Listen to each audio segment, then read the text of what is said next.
de vous retrouver, malgré les conditions particulières qu'évoquait Jean-Marc. Nous sommes vraiment dans la joie d'être réunis ensemble. On paraît limité parce qu'il y a beaucoup de règles, parce qu'on a des masques, mais Dieu n'est pas limité. Et on croit que ce matin, il peut encore nous visiter, nous faire du bien. C'est un rassemblement pour l'honorer, pour l'adorer, alors qu'on ne se prive pas de louer notre Dieu.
Qui nous a particulièrement parlé pour ce temps de ce matin. Donc ce psaume qui nous dit « Voici, ô qu'il est agréable, qu'il est doux pour des frères de demeurer ensemble. C'est comme l'huile précieuse qui, répandue sur la tête, descend sur la barbe d'Aaron, qui descend sur le bord de ses vêtements. C'est comme la rosée de l'Hermon qui descend sur les montagnes de Sion. Car c'est là que l'Éternel envoie la bénédiction, la vie pour l'éternité. Amen.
Et nous allons chanter ce chant de réjouissance qui nous dit « Grandes et merveilleuses sont toutes tes œuvres, ô Dieu ». On peut se lever, si vous voulez bien, pour se réjouir ensemble de ce que le Seigneur, malgré les événements qui arrivent, est toujours là pour nous soutenir.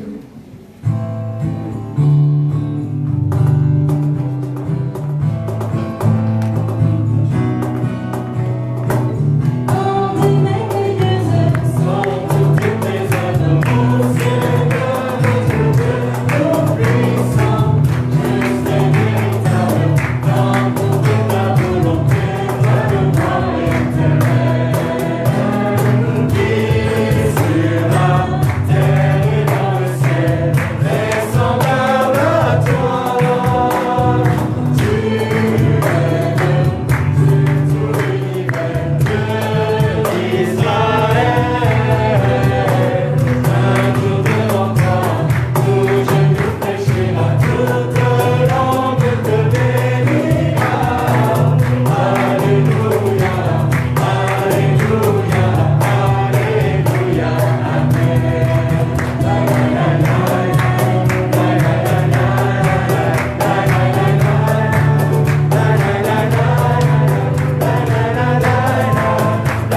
Sois béni, Seigneur Jésus. Alléluia. À toi la gloire, Seigneur notre Dieu.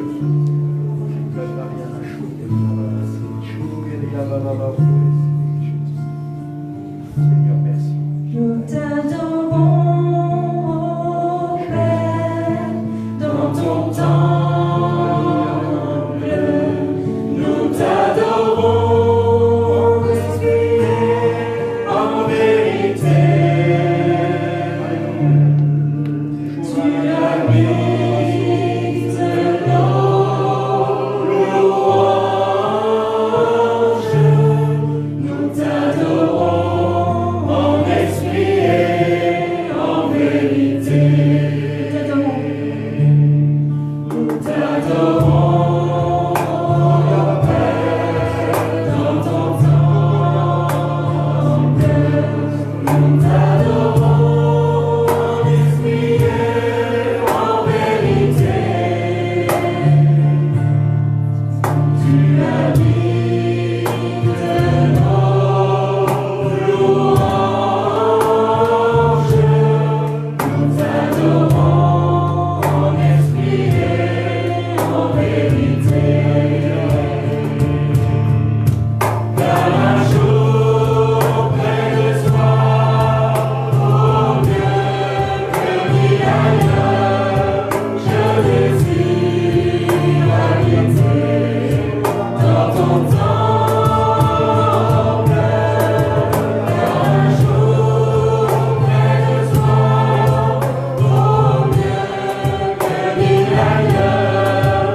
Je désire habiter dans ta maison, Seigneur.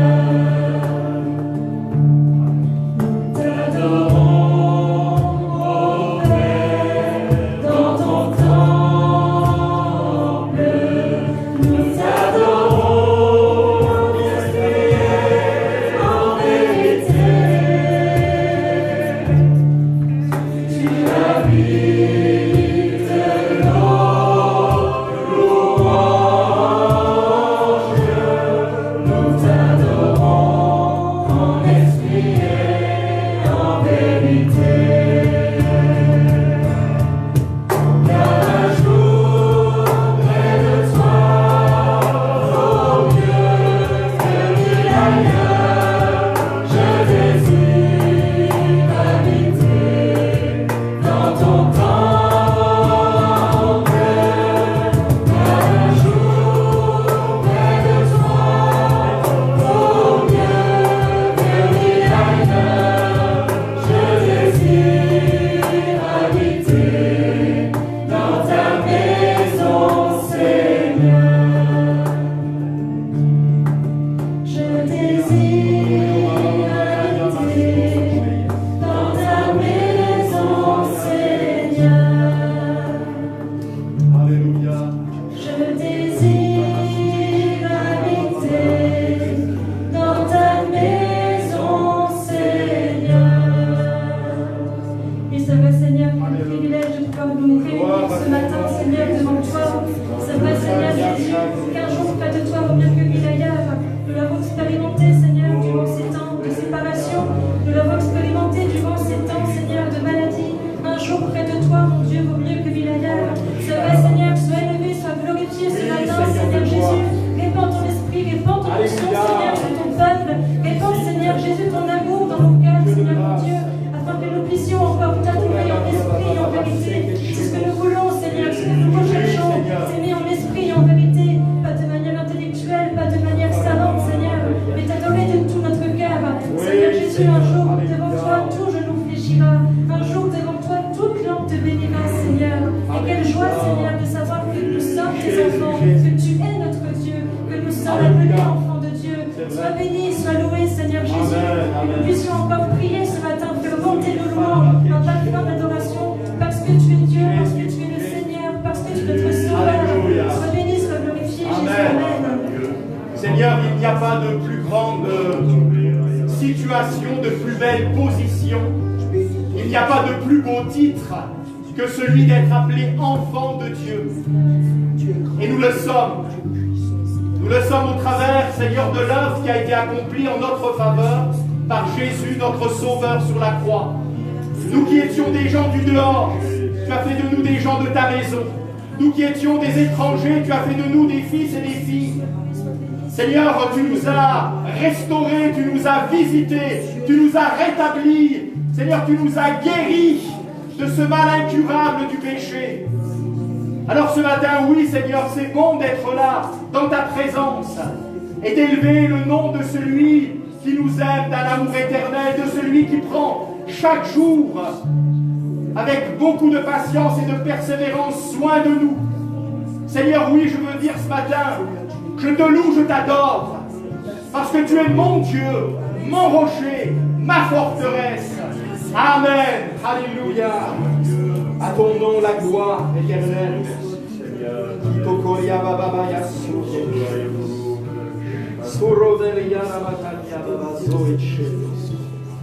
Visite nos âmes, rafraîchis ton peuple, Seigneur, de cette fraîche rosée du ciel. Alléluia.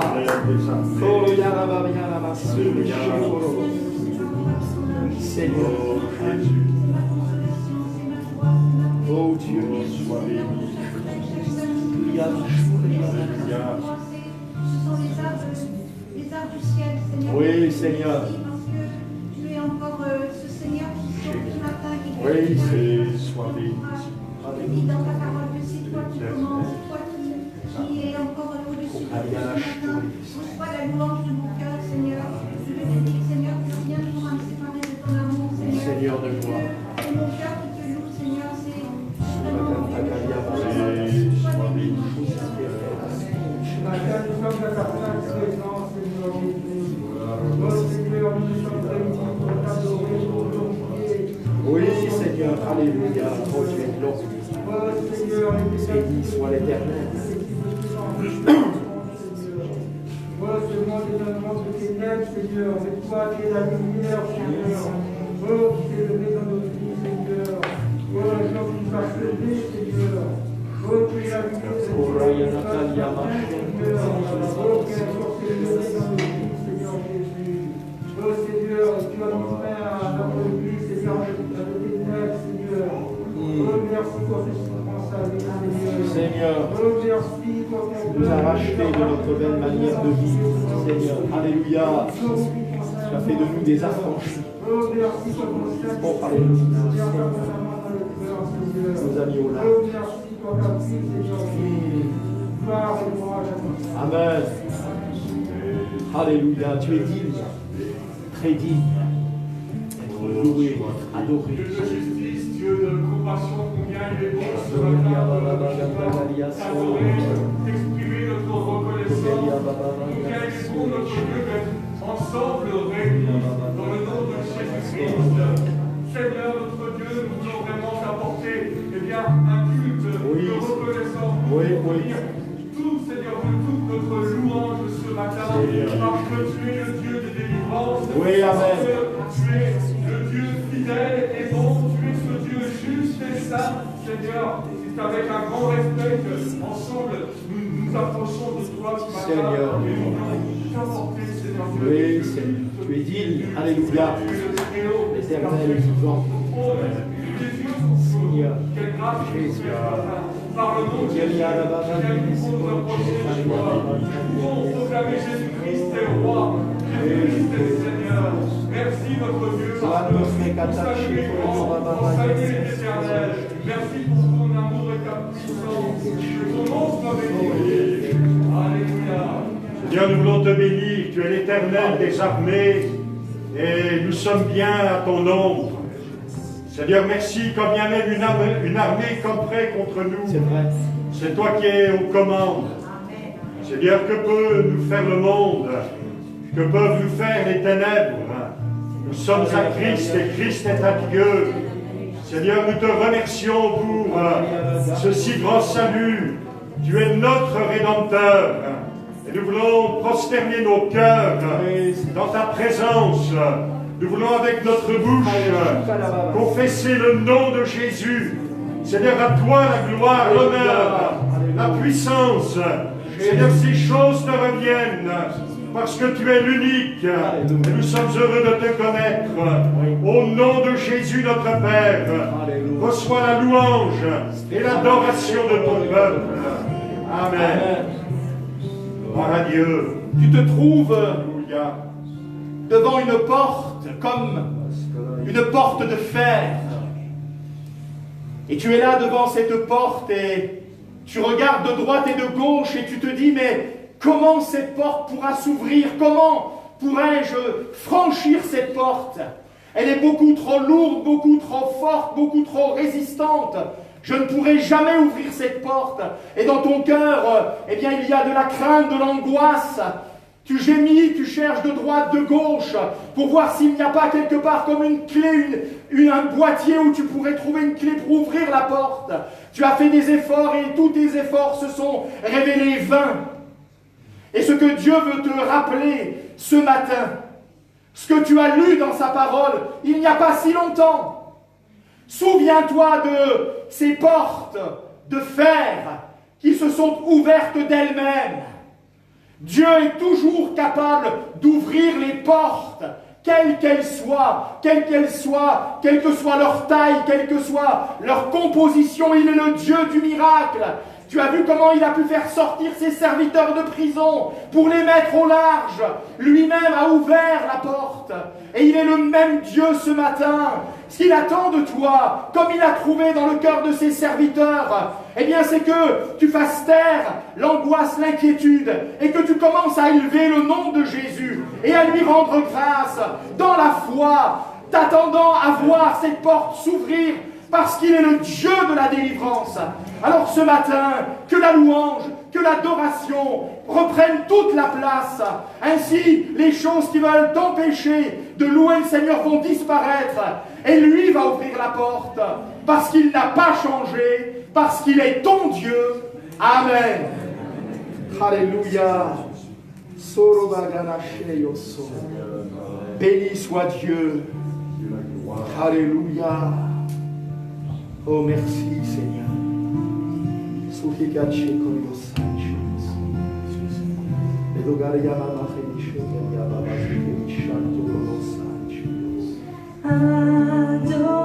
Adorons, adorons l'agneau, immolé pour nos péchés. Adorons, adorons l'agneau, immolé pour nos péchés.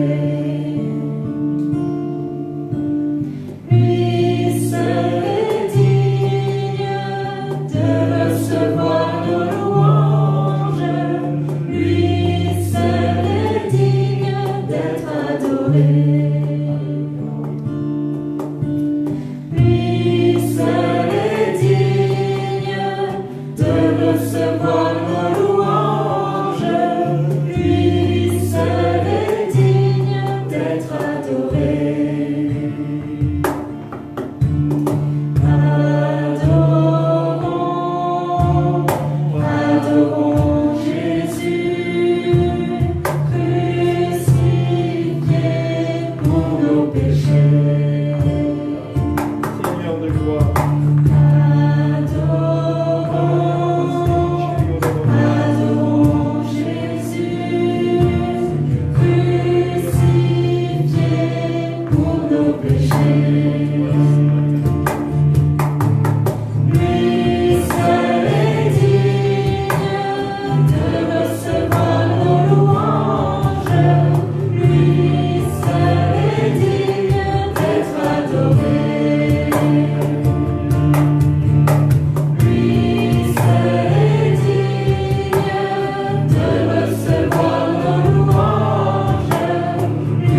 Alléluia. Gloire à Dieu. Sois béni, Jésus. Alléluia.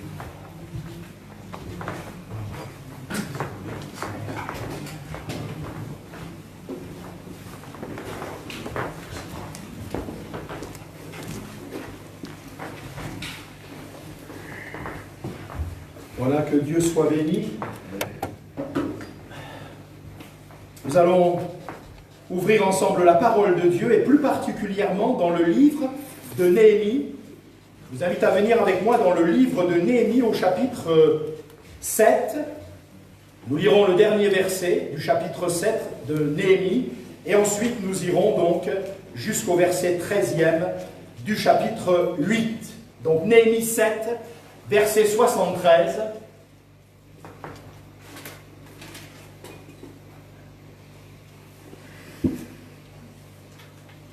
Voilà ce qui nous est dit.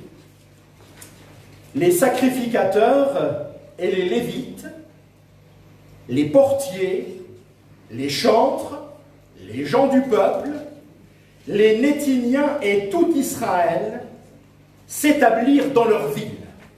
Le 7e mois arriva et les enfants d'Israël étaient dans leur ville. Alors, tout le peuple s'assembla comme un seul homme sur la place qui est devant la porte des eaux.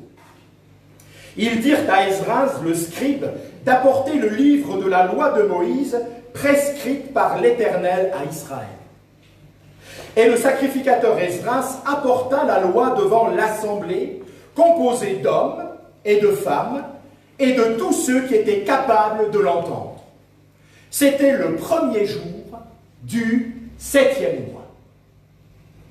Esdras lut dans le livre depuis le matin jusqu'au milieu du jour sur la place qui est devant la porte des eaux, en présence des hommes et des femmes et de ceux qui étaient capables de l'entendre. Tout le peuple fut attentif à la lecture du livre de la loi. Esdras, le scribe, était placé sur une estrade de bois dressée à cette occasion.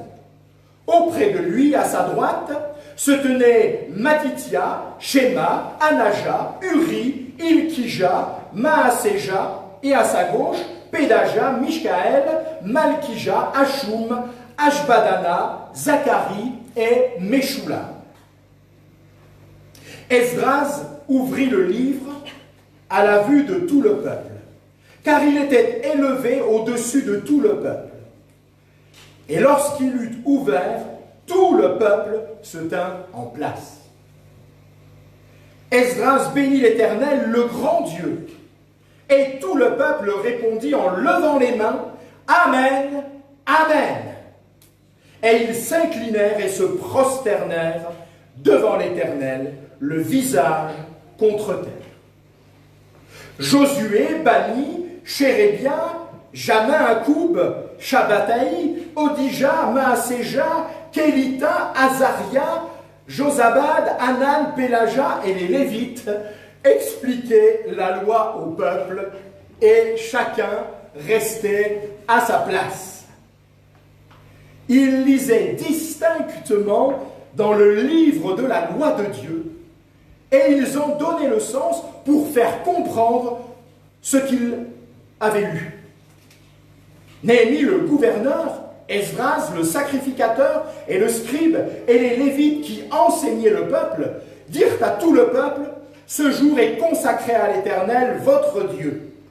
Ne soyez pas dans la désolation et dans les larmes, car tout le peuple pleurait en entendant les paroles de la loi. » Ils leur dirent, « Allez, mangez des viandes grasses et buvez des liqueurs douces, et envoyez des portions à ceux qui n'ont rien de préparé.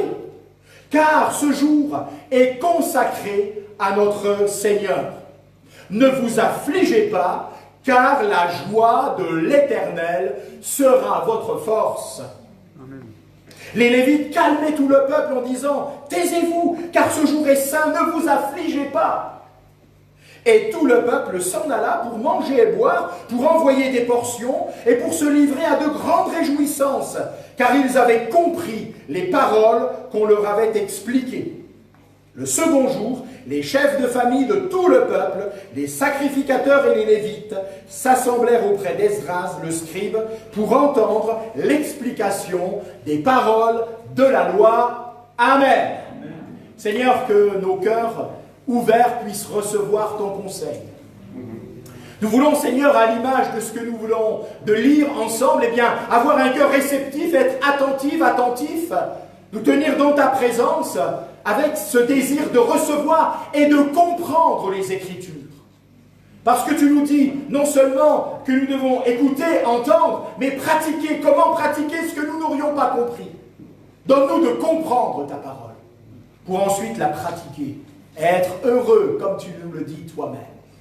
Merci Seigneur de conduire ces moments et d'accorder à ton serviteur toute l'assistance et l'aide du Saint-Esprit, afin que cette parole puisse, en trouvant l'écho de foi dans nos cœurs, se multiplier et porter du fruit pour ta gloire et ton honneur. Amen. Amen.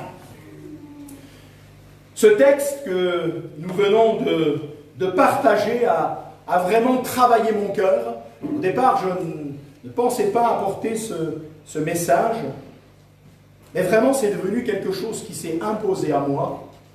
Alors, non pas forcément à cause des circonstances que nous vivons, quoique, mais surtout à cause de son contenu. Les chapitres 8 à 10 vont décrire l'un des plus grands réveils de l'Ancien Testament. C'est intéressant, parce que je crois que nous en avons besoin. En termes d'Église, et peut-être chacun pour notre part. Et je suis convaincu, que le temps que nous avons vécu nous a ramené quand même à de grandes réalités. Au fait que nous ne pouvons pas nous satisfaire d'une, deux ou quelques rencontres en semaine, mais que nous devons véritablement avoir notre culte personnel avec le Seigneur. Retrouver, si cela était nécessaire, la méditation, peut-être l'amour pour la parole de Dieu, pour la prière.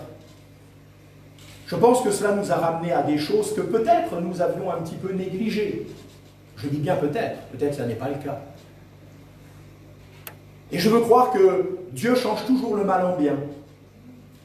Et qu'à la fin, certainement, l'Église sera plus forte qu'avant. Parce que nous aurons été visités par le Seigneur. Et parce que ces temps que nous aurons vécu, nous aurons amené chacune à chacun, pour notre part, à reconsidérer nos voies et peut-être prendre de nouvelles dispositions. Je dis bien, je le crois. Ici, je dis des principes qui restent et qui perdurent, des principes qui sont fondamentaux. Tout d'abord, un réveil ne s'obtiendra jamais en dehors du moyen de la parole de Dieu. C'est la parole de Dieu qui va trouver l'écho de la foi dans notre cœur. D'ailleurs, la foi vient de ce qu'on entend vient de la parole de Dieu. Donc, pour qu'il y ait un réveil dans ma vie, il faut qu'il y ait un retour à la parole de Dieu. Il faut que la parole de Dieu ait véritablement sa place, la première. Ensuite, comme nous avons lu, la prière. Parler avec Dieu et laisser Dieu nous parler. Écouter Dieu. Ce sera, Dieu voulant, le thème de la semaine prochaine. Écoutez Dieu. Tellement, tellement important. La confession des péchés, avec l'ardent désir de les abandonner. Tout cela parce que, comme nous l'avons lu également, eh bien, les cœurs seront contris et humiliés, ayant compris la sainteté de Dieu et combien nous avons encore besoin de cette œuvre de sanctification que le Seigneur veut accomplir en chacune et chacun d'entre nous.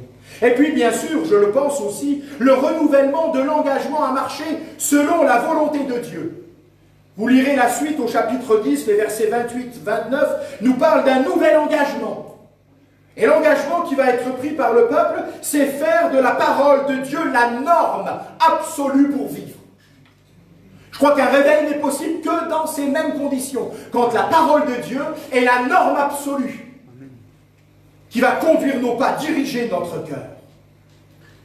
Il y a tout un contexte. Bien sûr, on peut lire en juxtaposition avec Néhémie et Esdras, et on voit aussi les choses qui ont été rétablies. Par exemple, il nous est dit dans le texte que nous avons lu dans le verset 73 que les habitants sont dans leur ville. Les habitants sont dans leur ville, ils sont à leur place. Alors Dieu peut bénir. J'ai envie de nous dire, de me dire, il faut que je sois à ma place. Amen. Parce que Dieu a quelque chose de prévu pour chacune et chacun d'entre nous. Il faut que nous soyons dans notre ville, il faut que nous soyons à notre place pour que la bénédiction de Dieu puisse nous atteindre. Je remarque dans Esdras 3, l'autel est sur son emplacement. L'autel a été rétabli. Bien sûr, cela nous parle pour nous de la croix qui doit être rétablie. La croix. La prédication de la croix dans notre cœur. La croix au centre. Et quand elle est à sa place, tout le reste sera à sa place. Je vois dans Esdras 6 au verset 15, la maison de Dieu, elle est restaurée. Elle est rétablie également. Et la maison de Dieu, c'est nous, dit l'Écriture. Nous sommes des pierres vivantes que le Seigneur a ajoutées en son temps à son édifice spirituel, puisque c'est lui qui bâtit l'Église. Elle lui appartient. Et je crois que c'est important, cela aussi, cette notion, que la croix soit rétablie, qu'elle soit édifiée, que je sois véritablement conscient de l'appartenance à la maison de Dieu, et que je suis une pierre vivante ajoutée, et que cette maison, elle est en train d'être édifiée, et puis le Seigneur va venir chercher son Église, gloire à son nom. On l'a médité il y a quelques temps en arrière déjà, ça passe vite, dans Néhémie, quand on a parcouru les portes de Jérusalem. Mais la muraille est achevée, et les portes sont posées. Et la muraille, bien sûr, c'est ce qui nous parle de la séparation du monde. Nous sommes abrités derrière la muraille. Ça nous parle de cette séparation qui est la nôtre. Alors c'est un état spirituel favorable. Les bruits du monde, les voix du monde n'en rentrent pas. Et nous pouvons être maintenant dans un état spirituel favorable pour écouter ce que dit Dieu. J'écouterai ce que dit Dieu. Et remarquez bien, on a, dans Néhémie au chapitre 7, au verset 1er, on voit que les portiers, les chantres, les lévites, les services sont rétablis. Le peuple est actif, les services sont rétablis. Et je crois que là encore, c'est quelque chose qui est fondamental, ajouté à tout ce que j'ai dit précédemment, pour que le réveil puisse avoir lieu. Il faut que ces choses, elles soient déjà vraies dans ma vie, de façon à ce qu'ensuite, elles puissent aussi, s'accomplir, se réaliser au milieu du peuple de Dieu. Et arrivé à ce moment-là, quand toutes ces choses sont à leur place, il nous est parlé de ce peuple qui va se rassembler comme un seul homme sur la place qui est devant la porte des eaux. Lorsqu'il est parlé ici de comme un seul homme, cela me renvoie à une pensée qui a été partagée la semaine dernière par le biais de la vidéo par notre frère Daniel Técher dans Éphésiens 4 au verset 3, quand il est parlé dans ce Nouveau Testament, de la même pensée, une unité de l'esprit. Je crois que cela, c'est quelque chose qui est un fruit, un résultat. Lorsque ce que nous venons de partager auparavant, est dans notre cœur, c'est une aspiration profonde de notre cœur, alors nous voulons nous rassembler comme un seul homme, avec un seul désir, une même pensée, un même esprit, lorsqu'il s'agit des intérêts du Seigneur, et plus particulièrement du royaume de Dieu.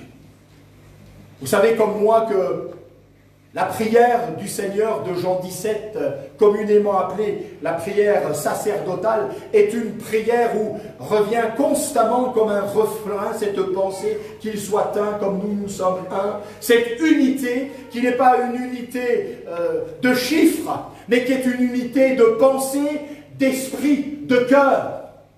Je crois que c'est un des résultats lorsqu'il y a l'action du Saint-Esprit qui est opérante au milieu de nous. Et il n'y a qu'un désir finalement. Pourquoi toutes ces personnes se sont rassemblées? Pourquoi toutes ces personnes se sont réunies là sur la place qui est devant la porte des eaux? C'est pour écouter. Ils voulaient écouter. Et moi je crois que ce matin, nous nous sommes rassemblés pour écouter ce que Dieu veut nous dire. Et je crois que nos bien-aimés qui nous suivent sur les réseaux sociaux, ils sont là afin d'écouter ce que Dieu veut également leur dire. Ils étaient avides d'entendre la parole de Dieu. Je crois que c'est aussi cela, le résultat de l'action du Seigneur par son esprit dans notre cœur. Un retour sincère à la parole de Dieu, avec un effort soutenu, celui de comprendre le sens de la parole de Dieu. Comme je l'ai évoqué, de façon à ce que cette parole, non seulement nous puissions la recevoir, mais que nous puissions la pratiquer. Remarquez avec moi, 7 jours consécutivement et 6 heures par jour. 6 heures par jour, il va y avoir la lecture de la loi. Et je pense que finalement, eh bien, une des preuves aussi les plus manifestes d'un réveil authentique au sein du peuple de Dieu, c'est la soif de la parole de Dieu. J'ai besoin d'entendre la parole de Dieu. Je remarque aussi, ça n'est pas un détail, la place où il se situe, c'est la place qui est devant la porte des eaux. La porte des eaux. J'ai envie de dire que pour être abreuvé, il faut être au bon endroit. Si tu as soif et que tu veux être abreuvé, il faut être à la porte des eaux. C'est-à-dire, plus tard, on le retrouve dans le livre du prophète Ézéchiel, au chapitre 47, il est parlé des eaux qui descendent du midi, du sud de l'autel. Il faut être à l'endroit de la source, de l'origine de la bénédiction. Et la source, l'origine de toutes les bénédictions, c'est la croix. Ah oui, c'est de la croix que la grâce coule comme un fleuve constamment. Oh, venez en foule, un plein pardon vous attend. Si nous avons soif et que nous voulons être désaltérés, il faut être à la bonne place, à la porte des eaux. La porte des eaux, c'est celle qui nous a été inaugurée au travers de l'œuvre de Jésus sur la croix. Bien-aimé du Seigneur, si tu as soif, que tu es au bon endroit, tu vas être désaltéré, tu n'auras plus soif. Et quand tu as goûté, comme Jésus le disait à la Samaritaine, cette qualité d'eau que Dieu veut donner, eh bien tu n'auras plus jamais envie d'aller boire une eau ailleurs. Parce que c'est celle qui désaltère véritablement. Amen. Que le nom du Seigneur soit béni. Alors, je le disais, on demande à Esdras d'apporter le livre de la loi. Remarquez bien, tout le peuple prête l'oreille, tout le peuple est attentif, et j'aime parce qu'il y a les hommes, les femmes, toutes les personnes en capacité de comprendre, d'autres aussi des enfants qui sont là et qui sont en capacité de comprendre, mais je me dis quand même, ils sont là, debout à écouter pendant 6 heures, 7 jours consécutifs. Wow. Excusez-moi, je veux le dire comme ça, mais s'ils n'ont pas soif d'entendre la parole de Dieu, je ne sais pas qui est-ce qui a soif. Hein. Parce que là, quand même, hein, est-ce que nous avons cette persévérance, nous? Bon, rassurez-vous, hein, vous n'êtes pas assis pour 6 heures. Mais est-ce que nous avons cette persévérance? Est-ce que ces temps ne nous ont pas ramenés à la persévérance quant à la méditation de la parole de Dieu et à l'écoute de Dieu, à ces moments d'intimité avec le Seigneur? Est-ce que nous manifestons un intérêt comme eux? Vous savez, on dit souvent que ce qui ne coûte rien vaut rien, ne vaut rien. Et je crois que nous devons être prêtes et prêts justement à avoir cet intérêt réel et concret pour les choses du royaume de Dieu, pour connaître la pensée de Dieu, parce que ces choses, elles sont précieuses pour nous. Nous en avons besoin, je vais le dire de cette manière, c'est vital. C'est vital.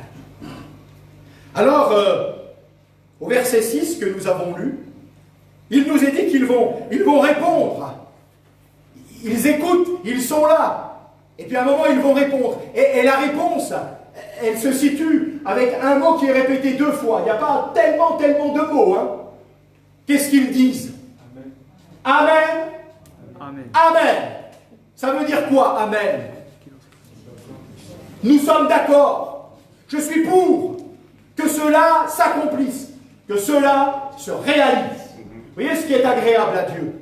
c'est que nous puissions recevoir la parole de Dieu, mais qu'elle trouve la foi dans notre cœur comme écho, et de nos bouches, le Amen. Je suis d'accord avec ta parole. Qu'elle s'accomplisse, qu'elle se réalise. Je suis pour. Amen. Attention, vous dites Amen, vous dites je suis pour. Amen. Mais oui, on veut dire Amen. On est pour ta parole, Seigneur, parce qu'elle est bonne. Parce que c'est l'eau qui désaltère notre âme. Parce que c'est l'alimentation qui va véritablement nous permettre de grandir. Les promesses divines, la parole de Dieu, tout ce qui est contenu dans la parole de Dieu, c'est pour nous. Et nous pouvons dire oui et Amen à cette parole, parce qu'elle veut s'accomplir dans notre vie. J'ai remarqué aussi, et là je me suis un petit peu intéressé à cela, il y a des gens qui sont maintenant là dévoués à faire quelque chose de particulier. Il nous est parlé d'un service qui consiste à faire comprendre la loi. Pourquoi est-ce important de permettre aux gens de comprendre? Comprendre, ça veut dire littéralement prendre avec. Comprendre, ça veut dire prendre avec. Donc, je reformule, pourquoi ce service des Lévites, entre autres, est important? C'est parce que Dieu a toujours eu et a toujours la même volonté, c'est que nous puissions entendre sa parole, que nous puissions la comprendre et qu'elle puisse atteindre notre cœur. Le Seigneur ne parle pas à notre intellect seulement, mais il veut parler à notre cœur. Pour que cette parole devienne une parole saisie, il faut que nous puissions la comprendre. Pour information, culture, la plupart de ceux qui étaient rentrés d'exil ne comprenaient plus l'hébreu. Ils parlaient l'araméen. Donc, si on lit la loi, qu'elle est communiquée mais qu'ils ne comprennent pas la langue, ben c'est imaginer quelqu'un qui est au milieu de nous, qui ne parle absolument pas le français, il n'y a aucun traducteur, il est là, il entend, il m'entend, il entend les prières, il entend les chants, mais il ne comprend rien. C'est quand même difficile après de dire Alléluia, Amen, gloire à Dieu. C'est quand même mieux de comprendre. Est-ce que vous êtes d'accord avec ça? Oui. Donc il y avait des hommes là qui étaient dévoués avec ce service maintenant pour que ces gens puissent comprendre, qu'ils puissent recevoir la parole et ensuite la mettre en pratique. Il fallait qu'elle leur soit expliquée. Eh bien c'était leur rôle d'expliquer ce qui était annoncé. Et la parole de Dieu nous dit que nous avons quelqu'un qui est extraordinaire, que le Seigneur nous a envoyé. C'est le Saint-Esprit qui est là pour nous conduire dans toute la vérité. Jean 16, verset 13.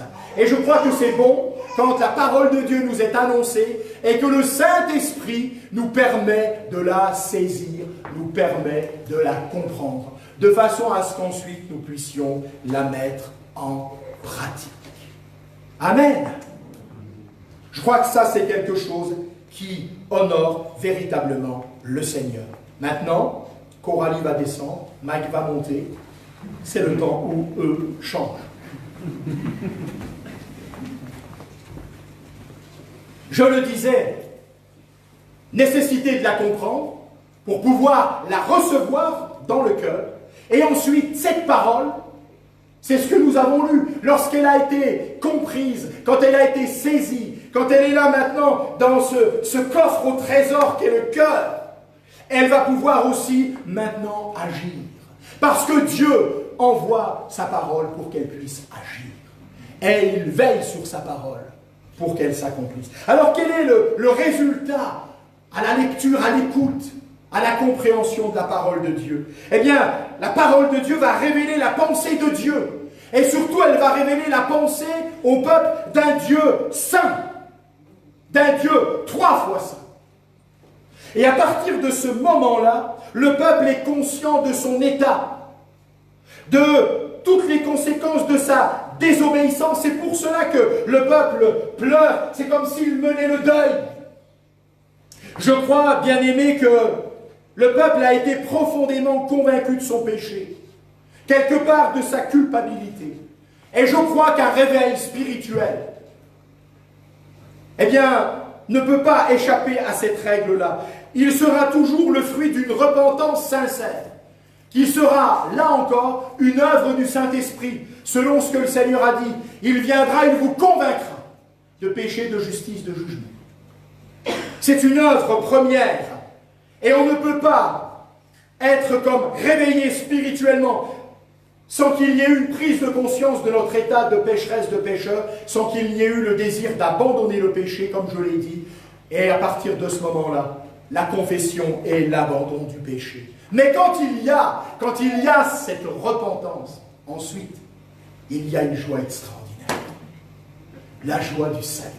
Réjouissez-vous de ceci. Je nous le dis ce matin. Réjouissons-nous de ceci. Nos noms sont inscrits dans le Guinness des records. Ah non, sur une plaque dans une rue. Non. Réjouissez-vous de ceci. Vos noms sont inscrits dans le livre de vie. Amen. La joie qui est celle de savoir que nous sommes pardonnés par notre Dieu. Oui, le fait de se détourner du péché en pleurant va nous permettre ensuite de goûter le pardon de Dieu et la joie du salut. Dans le chapitre que nous avons lu, eh bien c'est clair. Cette parole a trouvé le chemin des cœurs et des consciences. Alors, après ce temps, Esdras, Néhémie, les Lévites vont proclamer que ce jour est un jour saint. C'est un jour saint et il ne faut plus s'affliger, mais se réjouir de ce que Dieu veut faire grâce, de ce que Dieu veut agir, de ce que Dieu veut bénir, de ce que Dieu veut relever. Parce qu'il ne change pas, ces choses sont vraies pour nous, pour chacune et chacun d'entre nous. Et Néhémie va encourager le peuple en disant, la joie de l'Éternel sera votre force. Amen. Vous savez ce que je crois, c'est que dans tout ce que nous avons traversé et ce qui est devant nous que nous ne connaissons pas, nous savons que les jours qui viennent de toute façon ne seront pas meilleurs. Parce que, autrement, ce serait tordre le sens des Écritures. Mais nous savons que notre Dieu veille sur nous. Que c'est un Dieu de compassion, de grâce. Et nous avons en lui l'assurance d'un Père qui nous aime et qui prendra soin de nous. Et cela, ça doit nourrir non seulement notre espérance, mais notre joie. Nous savons à qui nous appartenons. Amen. Alors, ce matin, j'ai envie de nous dire, la joie de l'Éternel, c'est notre force. Ne nous laissons pas gagner par le découragement, mais considérons les ressources de la grâce de Dieu. Les ressources de la grâce de Dieu. Cette joie, elle a sa source dans la réconciliation avec Dieu. Est-ce que tu es réconcilié avec Dieu? Amen. Dieu était en Christ réconciliant le monde avec lui-même. Et si nous avons accepté Jésus, nous sommes réconciliés avec Dieu. Extraordinaire. Il n'y a plus de condamnation. Je suis réconcilié. Ensuite, il y a la présence et l'action du Saint-Esprit. Je veux me réjouir parce que le Saint-Esprit est agissant. Et parce que le Saint-Esprit veut encore nous visiter et nous accorder de goûter des temps de grâce. Et puis, je l'ai évoqué. La joie, elle a sa source dans l'assurance du pardon de nos péchés, au travers de l'œuvre de Jésus. Ce matin, bien-aimés frères et sœurs, amis, ne soyons pas dans l'abattement, dans le découragement, réjouissons-nous. Véritablement que la joie du Seigneur soit notre force, qu'elle soit comme une forteresse, derrière laquelle nous sommes à l'abri, nous nous sommes réfugiés sous les ailes du Très-Haut. Alors que la grâce de Dieu soit notre partage. Et que nous puissions véritablement saluer à l'avance les œuvres qui sont grandes et merveilleuses de notre Dieu. Et nous réjouir de ce qu'un jour, frères et sœurs, il n'y aura plus de confinement, il n'y aura plus de distanciation sociale. Un jour, nous serons au banquet, au festin des noces de l'agneau. On va être rassemblés et on va passer, non pas un moment, mais l'éternité glorieuse dans la présence de Dieu. Ce sont bien sûr des choses qui nous limitent, mais nous pensons, et nous aurons l'occasion tout à l'heure au travers d'une vidéo, d'un reportage que Claude va nous montrer, nous nous avons la chance de pouvoir encore nous retrouver librement, de nous retrouver sans craindre pour nos vies. Quelle grâce! Ce n'est pas une chance, c'est une grâce. Pour d'autres, ça n'est pas du tout le cas. Alors, nous voulons apprécier ces choses. Amen. Nous n'avons pas été laissés, nous avons eu contact avec la parole de Dieu. Les choses vont redémarrer comme elles redémarreront. Mais nous bénissons Dieu parce que nous sommes là ce matin. Et parce que nous sommes, frères et sœurs, nous sommes vivants. Nous sommes vivants. Et non seulement vivants physiquement, mais nous sommes vivants de la vie éternelle qui est en nous par Jésus-Christ. Que le nom du Seigneur soit béni. Amen. Merci Seigneur. Merci de nous rappeler des choses que nous connaissons, mais qui sont tellement importantes. C'est vrai Seigneur. Nous voulons considérer la grâce que tu nous fais d'être avec nous tous les jours. Tu es fidèle, tu l'as été, tu l'es, tu le seras. Et je veux te demander encore ta grâce, Seigneur, pour chacune et chacun. Pour mes frères et sœurs qui sont là, ceux qui nous écoutent sur les réseaux sociaux, que la bénédiction de l'Éternel soit leur partage maintenant. Donne-nous, Seigneur, au clair avec ta parole, eh bien, de l'aimer, de la serrer sur nos cœurs, d'en faire la norme absolue de nos vies, de nous éloigner de tout ce qui n'est pas de toi, afin d'être toujours dans ta présence, dans ta proximité. Goûter, Seigneur, le bienfait qui est celui de t'appartenir. Merci, Seigneur. Merci pour ta grâce maintenant, toute suffisante, la joie du salut et l'assurance qu'un jour nos yeux te verront. Oui, tu es digne, Seigneur, comme nous l'avons chanté, de recevoir notre adoration, nos actions de grâce, dans le nom de Jésus. Amen. Amen. Que Dieu soit béni. Alléluia. Gloire à Dieu.